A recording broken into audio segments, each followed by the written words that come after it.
Turnings కూడా అసలు దారుణమైన టర్నింగ్స్, అసలు ఏందది తిప్పుడు స్టీరింగ్ తిప్పి రోడ్ బండి మీద వచ్చేటప్పుడు అయితే స్టేషన్ నొప్పులేసినాయి.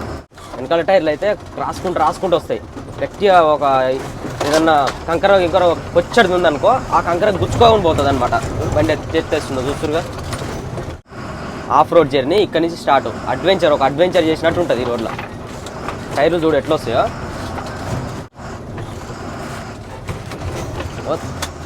పడిపోతున్నాయి. కరెక్ట్ మధ్యలో నుంచి రావాలని అనుకుంటున్నావు, అటు సైడ్ గుద్దుకుంటాయి. కరెక్ట్ ఈ లెఫ్ట్ పట్టుకొని వెళ్ళిపోదాం అంటే ముందర టైర్లు పోతాయి కానీ వెనక టైర్లు రావు మళ్ళీ సమానంగా. అదే లోడ్ బండి అయితే ఎట్ట ఒరుగుతుంది, ఒక్క సైడే వెయిట్ అయిపోతుంది అనమాట. బాగా ఒరిగి పడ్డీలు కూడా పడతాయి. నాయన మా మీద పడగాలి పాపం అన్నయ్య. ఇలాంటి రోడ్లలో టైర్లు తిరగకపోతే ఏం తిరుగుతాయి? ఇక బండిని స్లో చేయొద్దు అసలే. ఇక్కడ గుంతలు ఎట్లున్నాయి చూడు ఏదన్నా.